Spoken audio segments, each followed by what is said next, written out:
बिहार की बात करता है, बिहारियों की बात करता है। आज़ादी के 75 साल के बाद भी बिहार को कहा जाता है कि अभी भी पिछड़ा है। And I lost the plot. तब जी बिहार में चुनाव होने जा रहा है और इस बार का चुनाव काफी खास होने जा रहा है। कहें कि इस बार लड़ाई खाली महागठबंधन और एनडीए के बीच ही नहीं, एक और दल इस बार चुनावी मैदान में है। लेकिन इन सब चुनावी माथापच्ची के बीच एगो नेताजी हैं जिनका चर्चा इस बार खूब हो रहा है। जौन बिहार के नाम पर राजनीति तो करते हैं लेकिन बिहार से उनका कोई सच्चा रिश्ता नहीं है। जी हाँ, आज हम आपको एक ऐसे नेता के बारे में बताने जा रहे हैं जो खुद को पक्का बिहारी तो बताते हैं लेकिन बिहार से उनका रिश्ता सिर्फ नाम मात्र का है।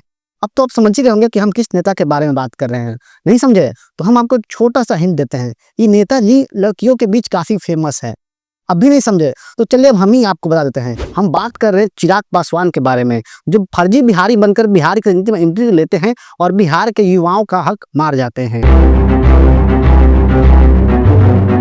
अब आप सोच रहे होंगे कि हम चिराग पासवान को फर्जी बिहारी क्यों कह रहे हैं, तो चलिए इसके बारे में हम आपको पूरा डिटेल से बताते हैं। तो सबसे पहले बात कर लेते हैं जन्म के बारे में। अगर कोई कहता है कि वो पक्का बिहारी है तो सबसे पहले हम यही उम्मीद लगाकर रखते हैं कि उसका जन्म बिहार में हुआ हो, वो बिहार की मिट्टी में ही खेला हो, पला हो, बढ़ा हो। लेकिन यहाँ तो उल्टा होता है और चिराग पासवान का जन्म बिहार में नहीं बल्कि देश की राजधानी दिल्ली में होता है और 31 अक्टूबर 1982 को चिराग पासवान का जन्म होता है, जिसके बाद उनका पूरा बचपन दिल्ली के एसी वाले कमरों में बीतता है। ऐसे में कोई दावा करता है कि दिल्ली में पैदा होने वाला कोई बच्चा बिहार के युवाओं का दर्द समझता है, इस पर यकीन कर पाना थोड़ा मुश्किल हो जाता है। ये तो हो गया जन्म के बारे में बात। अब जरा बात कर लेते हैं उनके पढ़ाई लिखाई वाले करियर के बारे में। तो उनके पढ़ाई लिखाई वाले करियर में भी बिहार का दूर दूर तक कोई नामो निशान नहीं है।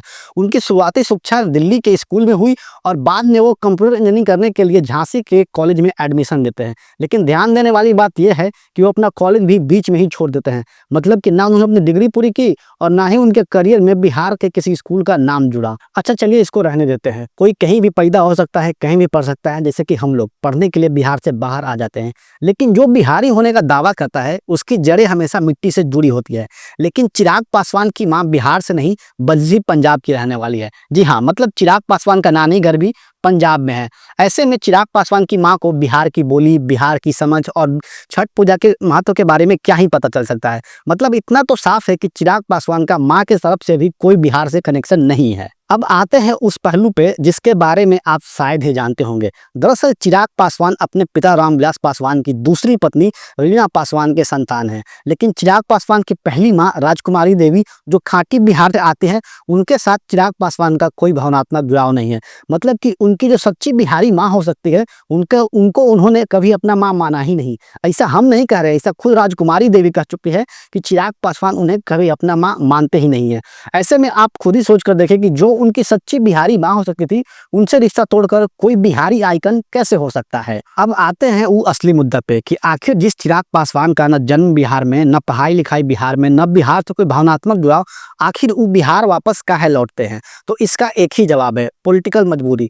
दरअसल चिराग पासवान के तो कभी राजनेता बनना ही नहीं था, वो तो बॉलीवुड में हीरो बनना चाहते थे। उनका एक फिल्म भी आया था मिले न मिले हम, जो बॉक्स ऑफिस पर कब आया और कब गया किसी को पता ही नहीं चला। चिराग पासवान का जब फिल्म आया था तब बिहार में शायद किसी को पता होगा कि चिराग पासवान नाम का कोई हीरो है जिसका फिल्म आ रहा है। लेकिन बॉलीवुड में फेल होने के बाद और दिल्ली में पहचान न मिलने के बाद चिराग पासवान को बिहार की याद आती है और उन्हें याद आता है कि बिहार में उनका पिताजी का राजनीतिक विरासत है जिसे उन्हें संभालना है और अपने पिताजी के कंधों का सहारा लेकर वो बिहार में पॉलिटिकल डेब्यू करते हैं। और रामविलास पासवान भी अपने बेटे को धूमधाम से पॉलिटिकल एंट्री देते हैं और सीधा उन्हें संसद भवन में बिठा देते हैं। ऐसे में इतना तो साफ हो जाता है कि चिराग पासवान बिहार में बिहार के लिए वापस नहीं आते हैं बल्कि बिहार की सत्ता के लिए वापस आते हैं। आज सोशल मीडिया पर चिराग पासवान खुद को बिहारी बॉय कहते हैं, लेकिन असली में बिहार से उनका कनेक्शन सिर्फ राजनीति तक ही सीमित है। न बिहार में जन्म, न बिहार से माँ, न बिहार की मिट्टी से कोई जुड़ाव। सिर्फ पिता की विरासत के भरोसे चिराग पासवान बिहार की राजनीति में टिके हुए हैं। ऐसे में कोई उन्हें बिहारी आइकन कैसे कह सकता है। अब सवाल आपसे है कि क्या असली बिहारी वही है जो ना पैदा बिहार में हुआ हो, जिसकी ना माँ बिहार से हो, ना जो बिहारी असली माँ है उससे कोई भावनात्मक जुड़ाव हो, या फिर असली बिहारी वो है जो बिहार की समझ रखता हो, बिहार के संघर्ष को समझता हो, बिहार के गांव की मिट्टी की समझ रखता हो। फैसला आपके हाथ में है। अगर आपको हमारी वीडियो अच्छी लगी हो तो आप हमारे चैनल को लाइक, शेयर और सब्सक्राइब कर सकते हैं। मिलते हैं फिर अगली कहानी में, तब तक के लिए सोचिए, समझिए और पूछिए कि असली बिहारी कौन।